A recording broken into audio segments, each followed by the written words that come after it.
It's the home style. To it.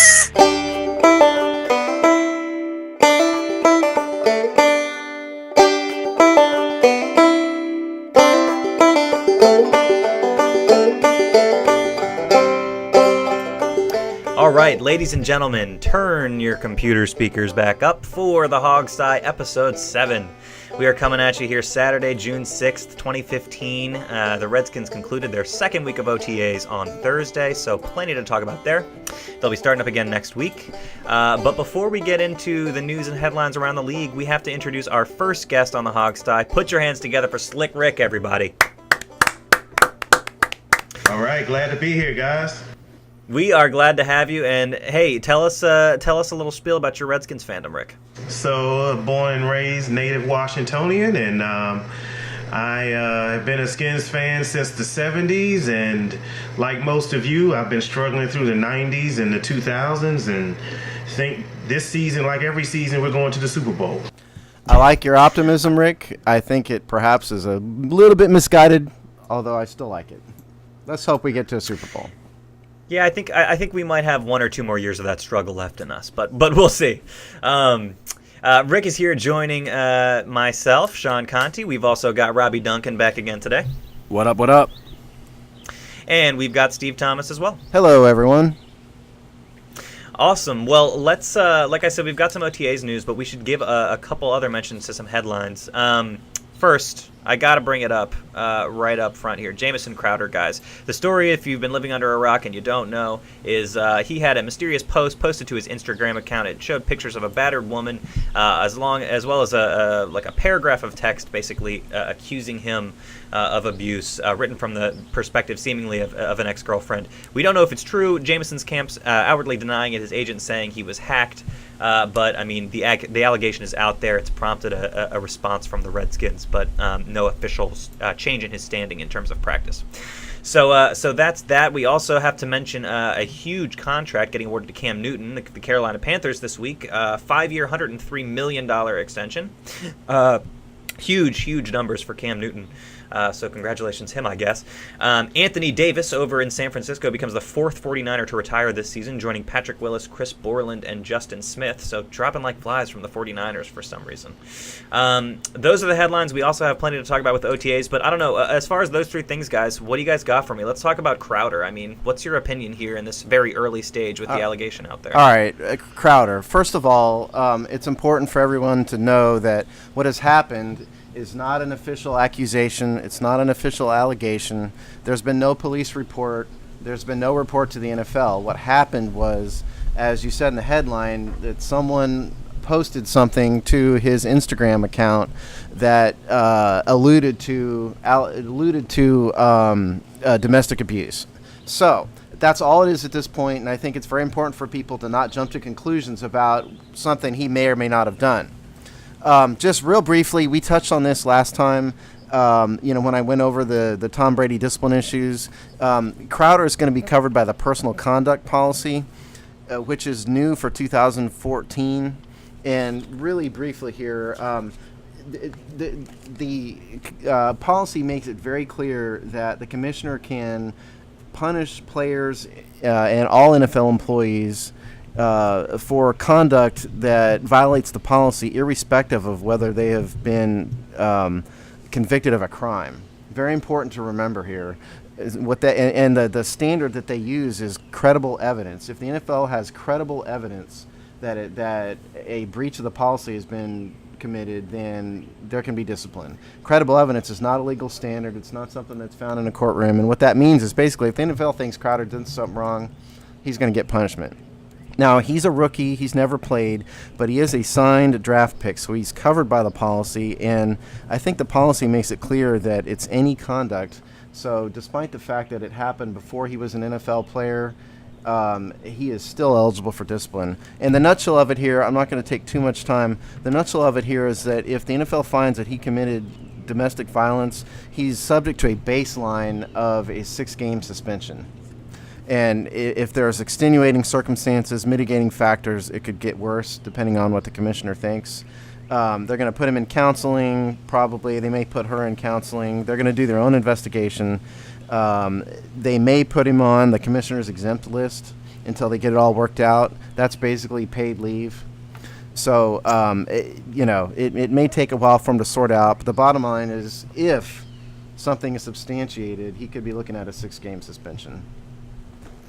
Yeah, I don't know. I guess it sounds like it all depends on whether or not a mysterious Instagram post posted to their own personal account is really credible evidence. I think, it's a discretionary thing, it sounds like, on the behalf of the NFL and the team.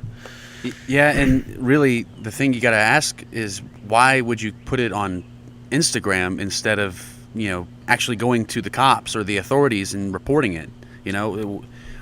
Right. What does that serve? It seems more like you're trying to get attention than you are trying to actually report an incident.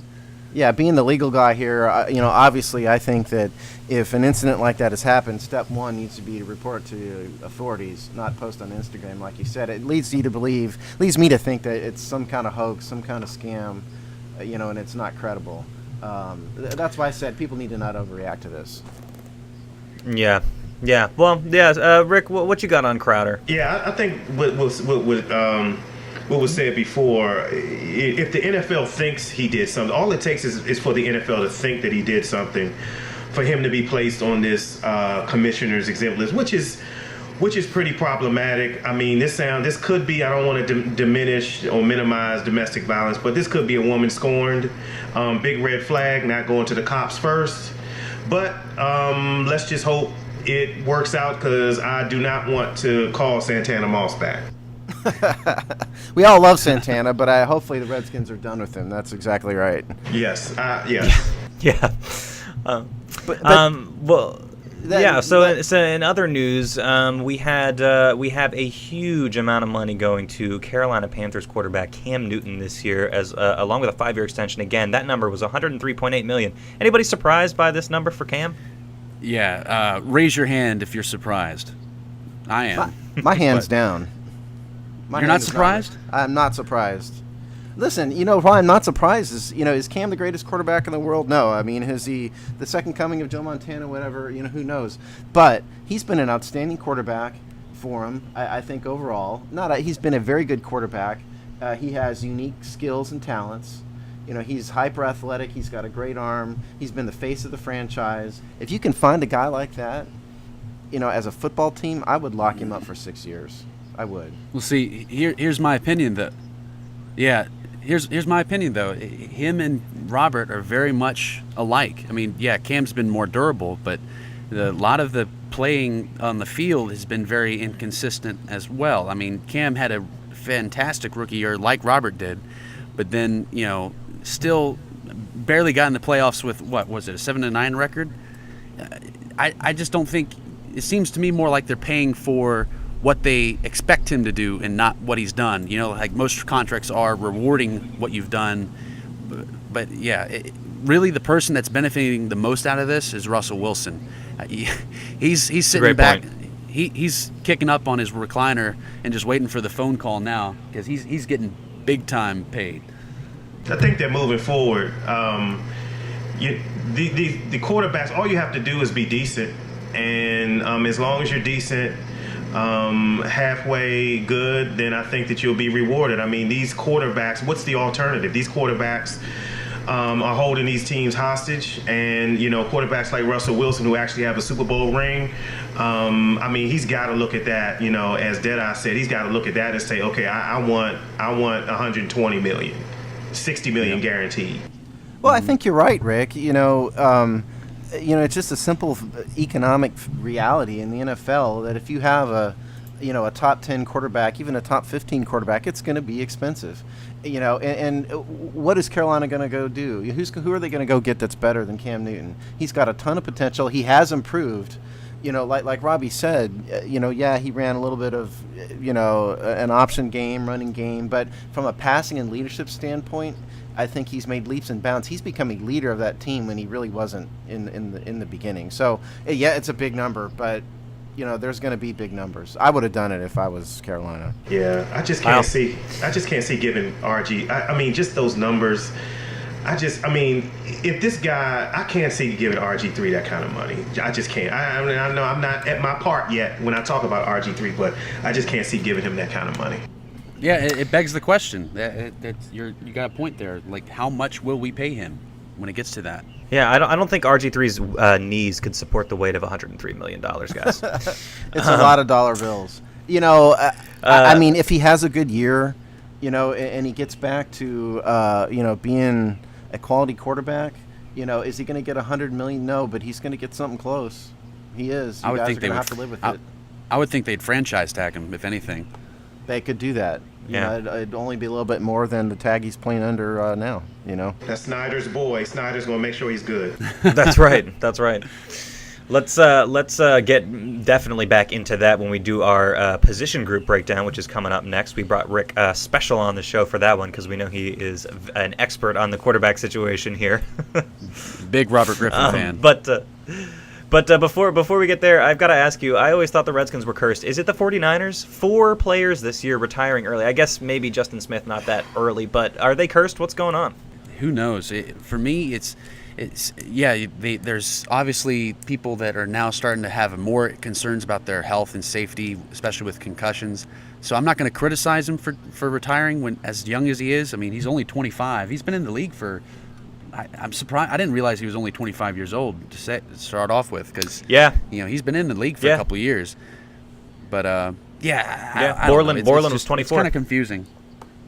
Yeah. You know, I think the entire organization has over there in San Francisco has been in upheaval. You know, they lost their coach. You know, Harbaugh obviously is at Michigan now. There's been some questionable decisions. I think it's a combination of these players seeing the organization kind of being turned upside down, you know, and their health concerns. But it has to be – that's a lot of players from one team to all reach the same conclusion.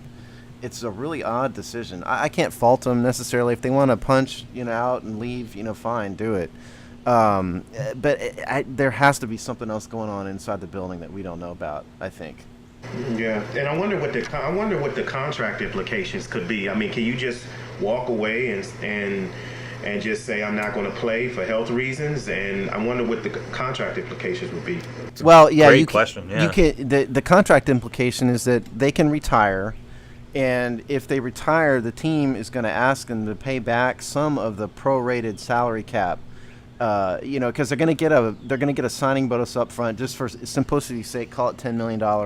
If it's prorated over 5 years for cap purposes, you know, and he's in year 3 of the contract, they're going to ask him to pay back the prorated last part of the $10 million, which is the last 2 years. And as a matter of fact, I think I read that Davis said he was agreeable to do that.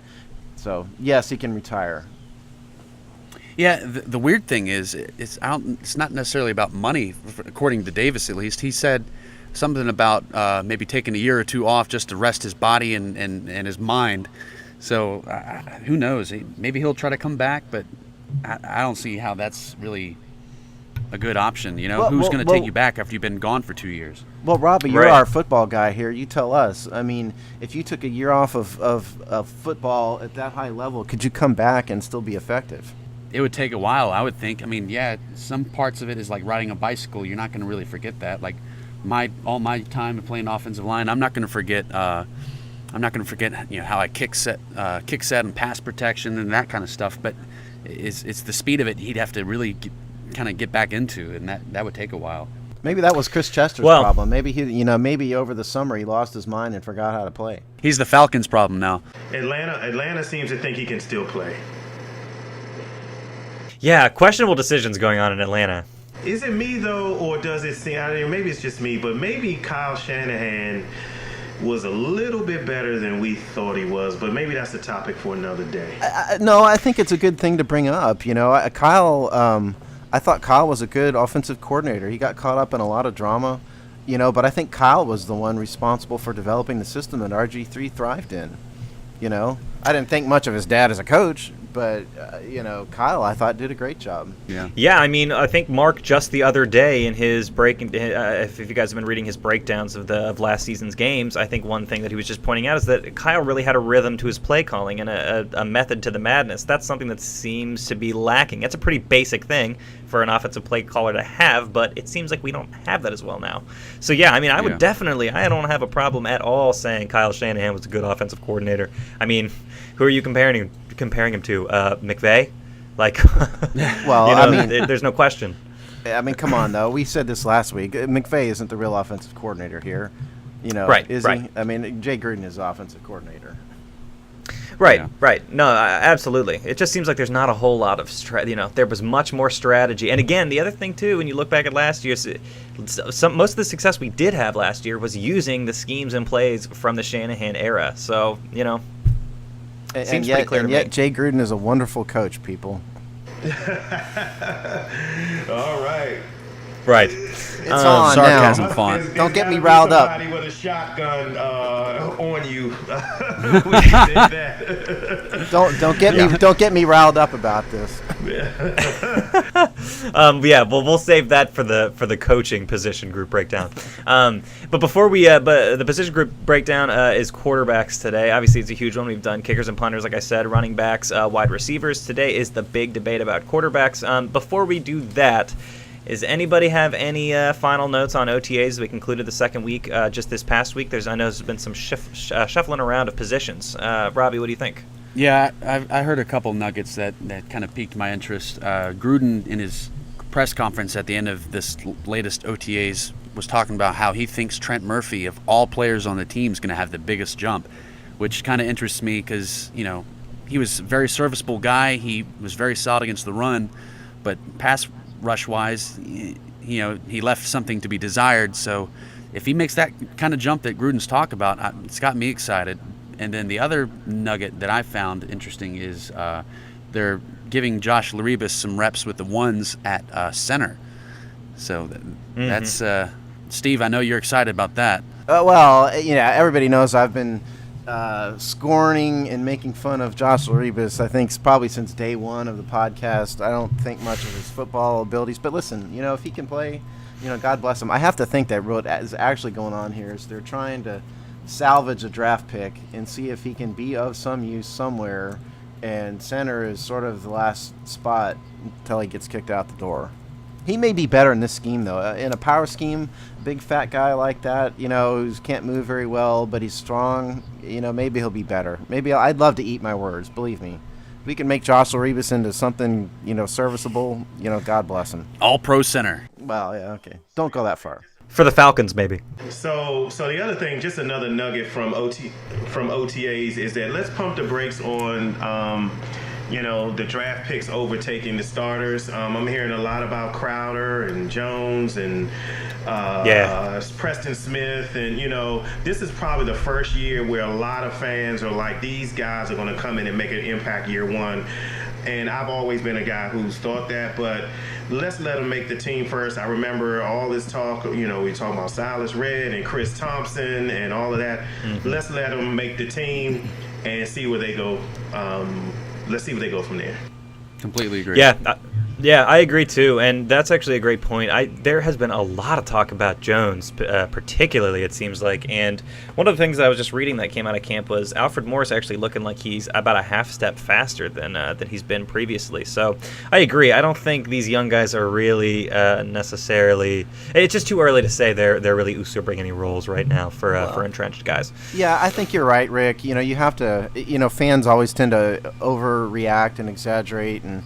You know, they're excited, and, you know, I'm excited about the draft picks. But, you know, you're right. These guys are rookies.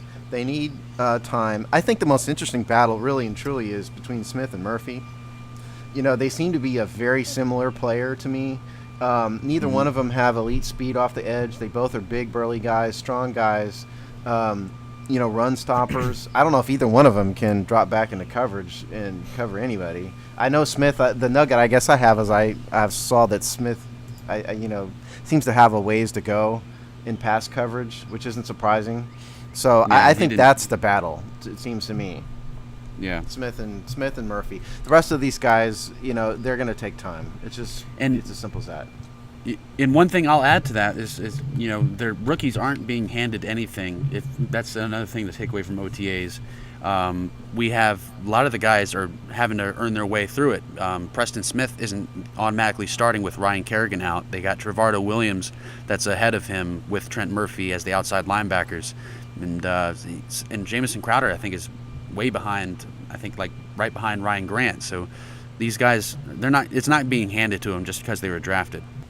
Well, and that's good. We don't want that, and we want to get to the point where we can let our draft picks, develop. We don't have to start rookies. That's what we want. Well, that's OTAs for you. They'll be starting up again, I think, Tuesday for the third week. So hopefully they'll be starting up with Jamison Crowder involved. No legal troubles going on, but we'll see. More to come on that. Now, without further ado, very exciting introduction. We are ready for the quarterback position group breakdown. It's the big time to talk about Kirk Cousins, Robert Griffin III, and Colt McCoy. So join us. The Redskins position group breakdown. Okay, so guys, let me start with Colt McCoy. I saw a lot of good things from Colt McCoy, but a lot of people like to throw this around a lot.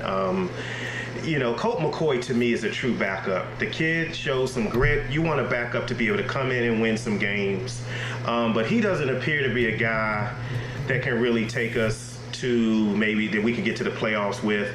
I'm very comfortable with him as a backup. I love if Kirk Cousins had Colt McCoy's attitude, then we could have something special in Kirk Cousins. Kirk Cousins on the one hand, and I don't know if you guys if we wanted to talk about each of them.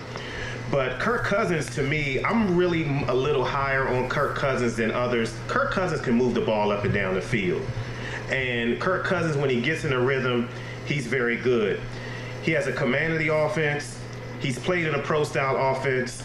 So that's very clear and apparent when you watch him play. But nothing pissed me off more than watch Kirk Cousins throw an interception and then look like he's about to cry and sit on the bench. That killed me. Dude, get back in the game and keep slinging it. Yes, you cost us the Eagles game, but get back in there and keep slinging the ball. I'm going to pause on those two and let you guys react. Yeah, I mean, he does look like he could be the victim of the next internet meme, like Sad Kirk, just him sitting there in the rain on the bench with his head down. Like sad I Tom agree. Brady. Right. I mean, he just doesn't have it's like, I don't know what it is, if it's confidence or what, but I agree with you to a degree. I mean, he can move the ball down the field. I guess he lets go of the ball quicker, but that also comes with other baggage. I mean, he gives the ball up a lot, obviously, is the big knock against him. I mean, I guess you could call him more of like a gunslinger type than RG, who's almost suffers from being too cautious. He rolls out, he's looking around, he's going through too many reads, he's waiting too long, he's holding the ball, and he gets sacked. So it's like, I don't really know if one is necessarily better than the other because they end up in the same place, I don't know. Robbie, what do you think? Yeah, I think a lot of people were on the Kirk Cousins train when he came in for the Eagles and lit it up after Robert got hurt, and that was his first real shot for that year. And then we lost that one, and then the Giants game after that. I mean, man, that's some of the worst I've seen in quarterback play. That for me sold it on just Kirk just being a guy. He's just a guy. Okay, let's talk numbers, shall we? Because you guys know I love numbers. Kirk Cousins has played 14 games total now, so what we're approaching is basically a full season equivalent of games from him. Here's what we have. He's got a 59% completion rate, 3,030 yards total, 18 touchdowns, 19 interceptions, 216.4 yards per game. He's had 16 sacks. And his interception rate is 4.7%, which that means 4.7% of his passes are intercepted. The 59% completion rate, it's an okay number for a rookie. If you look at that as, and I don't know if this is really a valid comparison, but in 14 games, if we had drafted a quarterback and he went through the season, had 59% completion as a rookie, it'd be okay. I kind of agree with Robbie more, I guess, than Rick. Kirk is kind of a guy. He's not bad. He has some ability. I think his good quality is his yards per game. Passing yards per game. That's 216 yards. We've seen him move the ball. So he has his good qualities. I think it's going to be. I think we'll be hard pressed to find him as a solid starter. Just my opinion of Kirk Cousins. Kirk Cousins, I could really see Kirk Cousins being a starter in this league if he had a clean start. I don't know whether that's if Robert goes and he stays, or if Robert stays and he goes. But who knows? With a better cast around him, I mean, he could be serviceable. He could be a decent starter. Ryan Fitzpatrick type starter, win some games, but he's not gonna. I mean, he's not gonna he's not gonna win you a dynasty. No, yeah, I see that too. Because obviously the promise is there. He shows it at times, but then when the pressure gets to him, that's when he folds. That's what he really has to work on if he really wants to step up and be more than just a guy, in my opinion. And I like Kirk. I think he's a great guy. He's been a hell of a teammate for the team and doesn't cause any real controversy. So, I root for him, but I really, in the end, we're about to get to Robert in a minute, but in the end, I don't really care who it is that's playing quarterback as long as he's playing well and winning us games. Yeah, so Robert Griffin III. So the one thing I see when I look at Robert Griffin III is a quarterback who has lost his confidence. I think the best thing, and one of the things that I don't think the Shanahans get enough credit for, is the transition from the Baylor offense into the pros. Robert Griffin III basically did a lot of what he did when he first came to the Redskins as he did at Baylor. So his confidence really didn't take sort of a break from the college game to the pro game. I think what happened was when he came in and we started asking him to do things that he was not used to doing, he was uncomfortable, which is natural. And it's okay to be uncomfortable. You're learning. The issue that I have is with all of the slogans. The issue that I have is the pressure throwing his coach under the bus initially, the all-in for week one. The issue that I have with Robert Griffin III also is that it's time for him, and I hate to pull this from, so it's time for him to put up or shut up, as Jeff Bostic said.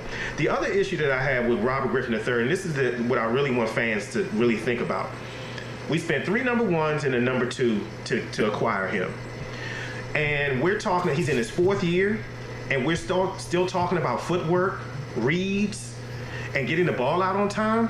And I think that is legitimate criticism. And I also think this reflects on an organization that we've got a guy that we're talking about paying money to who cannot go through basic NFL progressions. I don't think that's hate, but that's what caused me to go back and look at Cousins, in that if you really invested all of the resources of this team into Cousins, would you come out better with him, or is there more to correct with Robert Griffin III?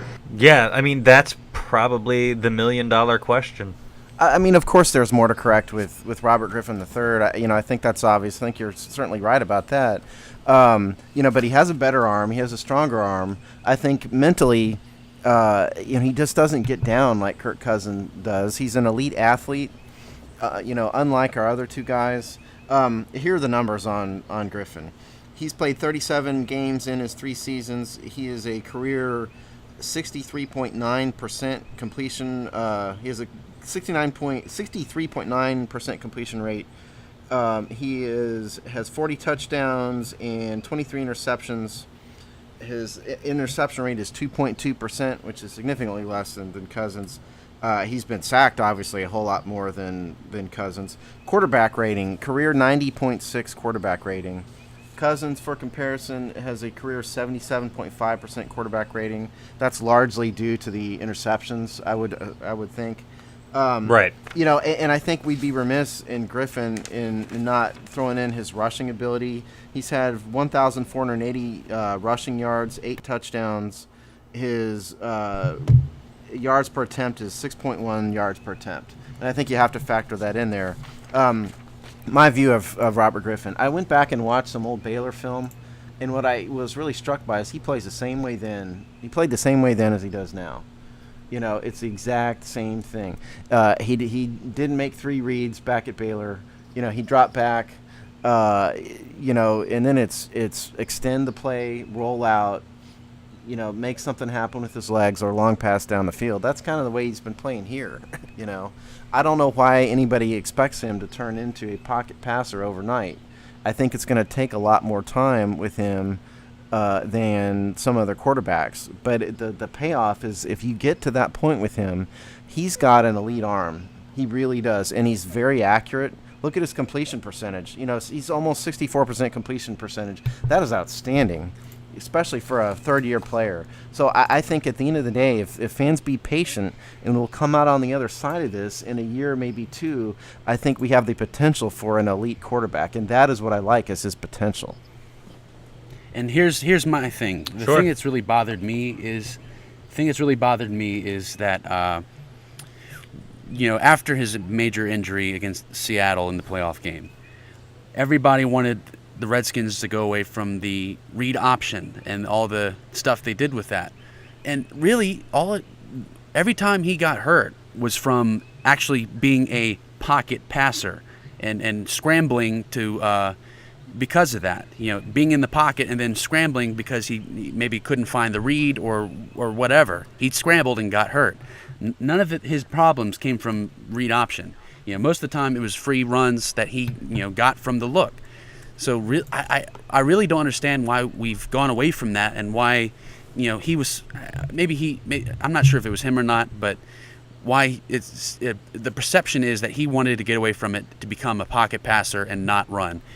But that's what he was so good at, is read option and the play action off of that, the bootlegs. That's what he's good at, and making plays on the run, which was what we really need to go back to. And if we do that, I think he'd be much better, and we'd see more of the 2012 offense that we love so much, So let me ask you guys, in response, let me ask you guys this. So, when you hear now all of a sudden Mike Shanahan comes out and talks about what happened. And the one thing I do believe is that Shanahan thought that he was not ready to be thrown from the pocket when he came out of Baylor. So, hence, he designed this offense to fit his skill set. Do you feel that it was a flaw of the organization to allow Robert to come in and say, I'm not gonna run this, but the coach is saying, well, Robert, this is how we won and this is what we think you do best. Do you feel it was a flaw of the organization to allow Robert to dictate what he was going to run and what he wasn't going to run? Because seemingly from my standpoint, I agree with you guys, it's really cost us 2 seasons. What do you think?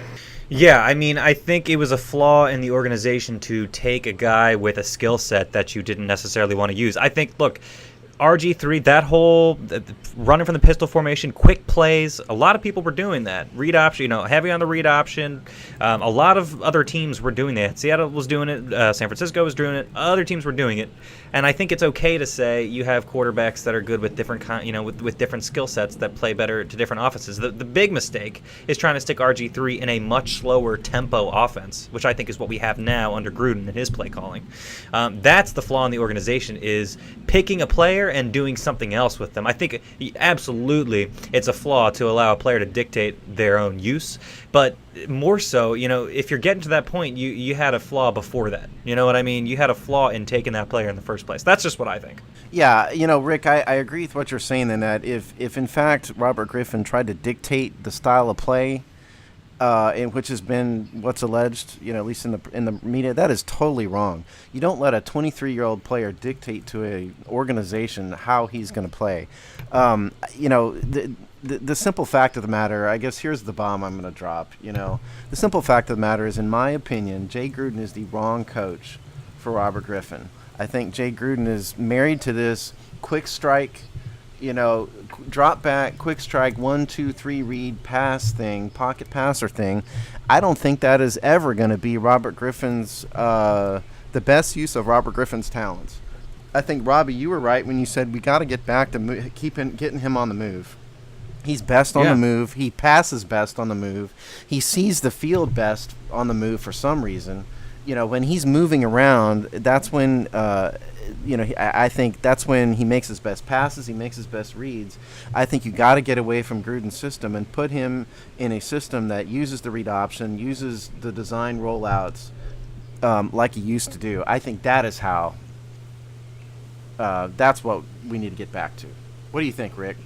So, Steve, I actually think that's a fantastic point, and I'll say this: I think that now, what my feelings about Jay Gruden. I think it's still too early. It's not that I don't think Jay Gruden knows football enough to be able to run any kind of offense. Again, I go back to the organizational question: was Jay Gruden bought into the organization based on what Robert wanted? So Robert's like, okay, I want to be Aaron Rodgers. I want to throw from the pocket. Okay, we'll get rid of Shanahan. We'll bring in Jay Gruden. And Jay Gruden has always said a quarterback has to be able to throw from the pocket. So again, I think, is it an organizational flaw? Because I don't know if I think Jay is smart enough to run the same thing Kyle Shanahan was running. I just think that is not the organizational philosophy. But point is, I think it's, yes, there's an organizational problem. It makes me wonder if Scott McGloin had been here, if Jay Gruden would have been the coach at all, because I think Scott's a pretty smart guy.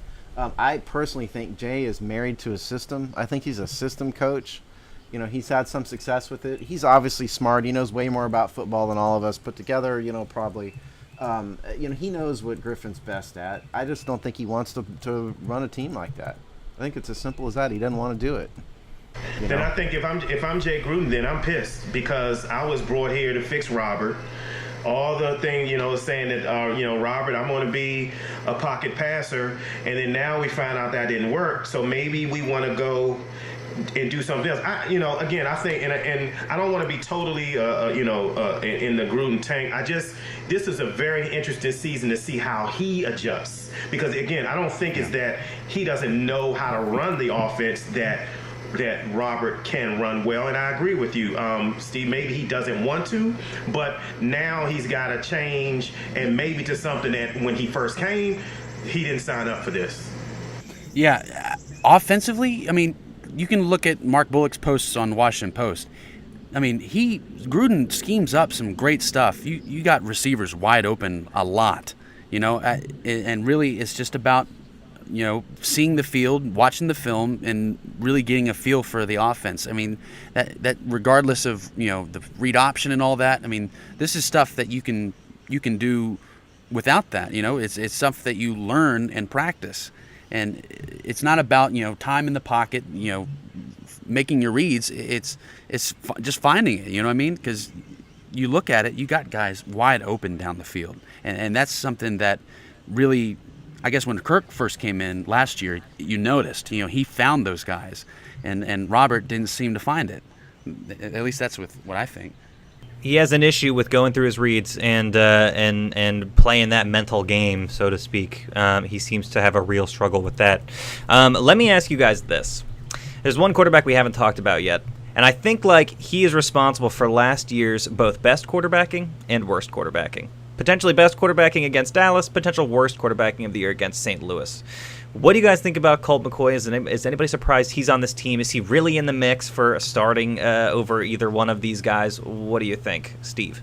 Okay, I think I can't remember if it was Robbie or Rick said it. He's a career backup. He's always going to be that. His stats play that out. He's got a career 78.2% quarterback rating. He's a career 60% completion rate. 25 touchdowns, 23 interceptions. That is backup. He's going to have his moments. I think he fits Jay's system really well. He's a drop back pass with a little bit of athleticism. He sees the field well, but his arm is not good enough. His arm is not good enough to be a starting quarterback. He just cannot make the throws that both Cousins and RG3 can make. That is his biggest flaw, and he's not fast enough or elite enough of an athlete to make up for it with his feet or anything. So I think he's a good backup. I think he could be our permanent backup, to be honest. So that's my thought. I have one more question for you guys, and then we can move on. So if it's clear that Griffin is not the guy, let's say Griffin shows and it's clear to everybody he's not the guy. I'm not wishing that. I'm just saying. Do you think this team goes all in on Cousins and says we're going to put all of our resources in on Cousins, or do you think they just go start completely fresh? For me, I think it's a completely fresh move. Gruden's going to want to find his quarterback and bring in, and I think that's that, because Kirk is already here. I don't know if he's sold on Kirk either. He'll probably let him go as well and keep Colt to maybe just hold the offense down until the new guy's ready to go. But yeah, I think they're going to start from scratch and find a new quarterback to draft. Yeah, I totally agree with you. I really do get your point, Rick, that Cousins has some good qualities. He moves the ball down the field pretty well when he's having a good game. I agree with you there. But I think that he really shot himself in the foot in the eyes of Jay Gruden last year. Because don't forget, he ended up as the third string quarterback. He could have been the second string quarterback, and he basically got benched or demoted all the way to the third stringer. I think the attitude is a serious problem for him, and I think he's got a major uphill climb to make before he gets back into anybody's good graces.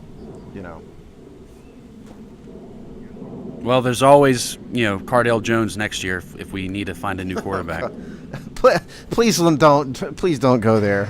We'd have to go 2-14. Or trade 3 first-round draft picks and a second pick for it. Somebody's going to be really happy that Cardale Jones is their quarterback, I think. I just hope it's not us. Not because I don't want Cardale Jones, but I don't want to go 2-14 again, God help us if that happens. If that's going to happen, then the new quarterback, the new coach will be coaching Cardale Jones. All right, well, a perfect way to wrap up the position group breakdown. Rick, thank you for joining with us today. It was a pleasure to have you, man. Thank you, guys. See you on the blog, man. Have me back again, man. For sure. Of course, we'll definitely have you back, and the technology will work a little better. I gotta get on. We gotta, maybe I'll come on after maybe mid-season or maybe before, so Steve and I can debate on Jay Gruden and whether he gets all 5 years or whether he just gets another season. We can have that debate. It'll be a Rick and Steve point counterpoint argument. Yes. Well, we'll do that. I appreciate it. Yeah. All right, man. Take care. All right, that was Slick Rick, everybody. Pleasure to have him. He was our first guest, and wow, great job. Wow, what an honor to be on for the quarterback position group breakdown. Awesome stuff. Steve, what's up? No, sorry, I didn't mean to distract you. Go ahead. I was waving goodbye to Rick. Oh, no problem. All right, well, from there, I think we had planned to go into our next segment, which was going to be a quick little GM spotlight against. I think it was Seattle is what we were doing today. So join me and Steve along for the GM Spotlight for the Seattle Seahawks. GM Spotlight of the Week. Okay, here we are, GM Spotlight number 3. Doing the Seattle Seahawks today, and the reason is I keep saying I just can't stand Chip Kelly, and I still have not drawn up the mental energy to research Chip Kelly yet, so I will get there with him. But I thought about Seattle because Seattle has some Redskin ties, as we'll talk about here, and they're obviously the reigning NFC champions, and certainly if there's a model organization, this might be it. So, front office of Seattle Seahawks. Paul Allen is the owner. If everybody remembers, Paul Allen was one of the co-founders of Microsoft. He has a penny or two in the bank to the tune of $17.5 billion, billion with a B. He's got a lot of money. He's probably the richest owner in the NFL. He may be the richest or second richest owner in all of American pro sports behind Steve Ballmer with the Clippers. That's the owner. He bought the team in 1997. The team president is a guy named Peter McLaughlin. This is Seattle's version of Bruce Allen. Peter McLaughlin is a career sports business guy. He worked with the St. Louis Blues, worked with the Seattle soccer team, worked with NBC Sports. He's also the president of the Portland Trailblazers. Paul Allen owns the Trailblazers, and so a lot of the senior staff have dual roles with the Trailblazers and the Seattle Seahawks. And McLaughlin is also the president of the Stadium Management Company, so he's a busy guy. But The GM here is a guy named John Schneider. He is the third youngest GM in the NFL, believe it or not. Born in 1971. He's only 43 years old. Played 1 year of football at the University of St. Thomas. Got injured and had to stop. But here's the neat factoid about him from college. He wrote a letter to Ron Wolf, who was the GM of the Green Bay Packers, when he was in his junior year in college, and asked Ron Wolf to let him be an intern in the scouting department. Well, that worked for him. He did go be an intern in the scouting department, ended up getting hired full-time in Green Bay as a scout, stayed there until 1996. Just goes to show that sometimes you have to take a little bit of an initiative. It's sort of like the old Charlie Casserly story. Charlie Casserly broke into the NFL the same way. He got hired with the Kansas City Chiefs to be the director of player personnel in 1997. Important, he spent 1 year there with Marty Schottenheimer. Marty left the Chiefs after the 1997 season. Then, if anybody remembers this, after he left the Kansas City Chiefs in 2000, he did 1 year with our very own Washington Redskins. He was the vice director of player personnel for the Redskins, worked for Marty Schottenheimer when Marty was our coach for 1 year. He left the Redskins when Marty got fired by Dan Snyder. Just as a quick review of the draft class of 2001, which Schneider was involved in, was Rod Gardner, Fred Smoot, Sage Rosenthal, Darnell McCants, and Mario Mons. So he found Smoot when he was here, who was a player. Went to Green Bay, stayed there after that till 2009. Just the number of players that Green Bay brought in while he was there as the director of football operations, just enormous. Just as a few examples, Aaron Rodgers, Greg Jennings, A.J. Hawk, Jordy Nelson, B.J. Raji, the defensive tackle, Clay Matthews, it went on and on and on. And Schneider was right in the middle of it. He got hired to be this GM in Seattle in 2010. This is where our very own Scott McGloin was a senior personnel executive. I think the implication was that he was Schneider's number 2 there. And clearly, I think we all know the results, Seattle has produced in those years. It almost doesn't need to be said.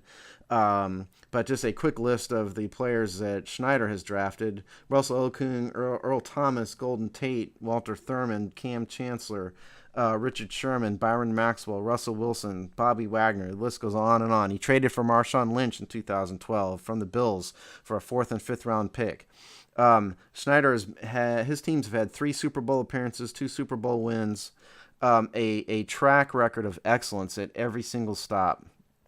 He's been outstanding. The teams have been outstanding everywhere he's been. This guy is one of the best GMs in football, I think, beyond a shadow of a doubt. And he's in an organization of career sports business guys who know how to run a team. He has an owner who has all the money in the world, but has anybody ever heard about Paul Allen dictating anything? Ever hear about Paul Allen? Nope. I don't. Nothing. Paul Allen is not telling coaches, what quarterback to start. Absolutely nothing. Because he's got Peter McLaughlin. He's got John Schneider. Those 2 guys are running the team. He's got Pete Carroll in there, who obviously has an input into personnel.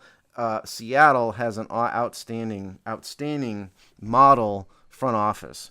So I think that is, if we could get to that point, the Redskins would be fortunate. So let's talk a little bit about the offseason. They've had a pretty big offseason here. They had just a coup d'etat as far as I'm concerned. They traded for Jimmy Graham, tight end from the New Orleans Saints. I mean, what an addition. Oh, you're right, Robbie. It's scary. Yeah, I mean, just in case the audience out there doesn't know, Jimmy Graham's going into his 6th season. He's averaged 88 receptions per year. He's averaged 1,099 yards per year, a little over 11 touchdowns per year. Averages 12.3 yards per reception, which for a tight end is just incredible. Oh my gosh. I mean, 12.3 yards per reception. They did trade away Max Unger.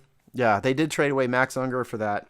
But I think that's going to make a tremendous difference. They re-signed Marshawn Lynch to a 1-year contract, which everybody knows. Marshawn Lynch is basically the only running back in the NFL that has outperformed Alfred Morris over the past 3 seasons.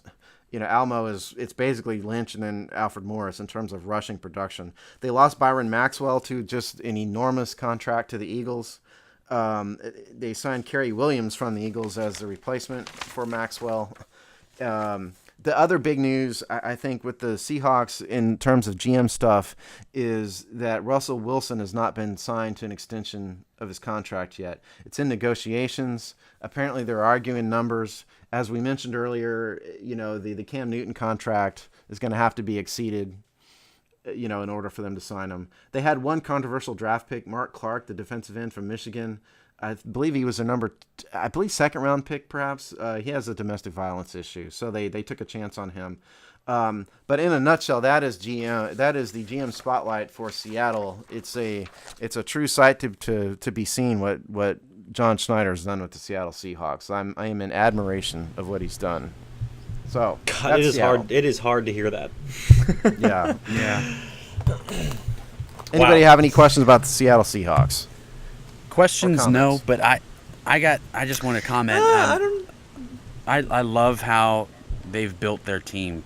They've drafted so well. They've found so much good talent, and I can't hate on them too much because of that. It's really impressive how they've done it. Yeah, it really is. They have a system, and they have quality talent evaluators, and they have quality front office people who run the team in a professional manner. That is how to build a franchise. Really is. Yep. It's not, if you go back and compare, what the Redskins had in all those years, it's just no comparison. Yeah, I mean, I'm echoing the same sentiments. It's hard to listen to, knowing how dysfunctional our front office has been for so long, just making all the wrong decisions from hiring the wrong people to drafting the wrong players. It's just kind of remarkable to see a team that does it so well and year after year still manages to secure like the greatest tight end of the game. Like, how did we let that happen? I don't know. It's amazing, but definitely good stuff. Anyway, that was our I guess that was our third. Is it our third GM Spotlight segment? Yeah, that's GM Spotlight number 3. So number 3. I may talk myself into doing the Eagles next week. It depends on how I feel. I was going to say, we got to finish up the NFC East, but awesome to take a look at what's going on the other side of the country. Anyway, that is the Hogsty episode 7. Hopefully you had a good time. Any concluding thoughts, guys, or anything else going on? I believe today's D-Day, isn't it? Just to throw it out there, thanks everyone in the military for all they've done, and it's a good time to remember the sacrifices that have been made in this country. June 6th. Very good point. Good call. Yeah, D-Day, the day of the invasion of Normandy. My input, which is not nearly as important as D-Day, is we had a pretty good Twitter question going around this week about who was our favorite Redskin player. Active, retired, etc. I put through Art Monk out there, and we have another member of my household here who's whispering Santana Moss. My vote is Art Monk is my favorite all-time Redskin. What does everybody else think? Yeah, I was gonna say Art Monk. It's hard to not say Art Monk. I know there's plenty of old school guys that are great to bring up too. I'm just gonna mention, for the sheer fact of this being such a, I love the Santana Moss call out. He's not the greatest Redskin of all time, I'm gonna say, but he's probably my favorite just for the fact that he's been such a bright shining star through this decade of doldrums that we've been through. I've got my Moss jersey and I proudly wear that thing every Sunday. Not the Griffin one. It's all about Moss. Yeah, so I like that call. Otherwise, I think Art Monk's a great instinct. For me, I'd have to say, you probably expect me to say an offensive lineman here, but I think I'd have to say my favorite Redskin was Riggo. I mean, I didn't watch much of him growing up because I was still too young, but going back at it, looking what, kind of icon he was for the team, how he ran with the football, he's just, blue collar, tough guy, and he was a legend. Yeah, I was in the stadium and watched him bow to the crowd in the playoff game in 1983. He came back out of the tunnel. He came back out of the tunnel and took a bow. It was great. Riggo is certainly, he was the epitome of what the Redskins stood for in the early 1980s, and certainly loved the guy. Absolutely. Yeah, I was going to say, too, what a personality, too. He's a player that had a real strong personality. He was a funny person, always gave entertaining, good interviews. I don't know if a person like Riggo could really exist in the NFL today, just with there's so much media attention and stuff. I don't know how well he'd do with it, but, God, he was hilarious if you look back at those interviews. I think a lot of those interviews might have been, Jack Daniels fueled at some level, too. That's true, too. All right, awesome. Well, that was the Hogslie episode 7, and we'll see you back next week. Thanks for joining us. Peace.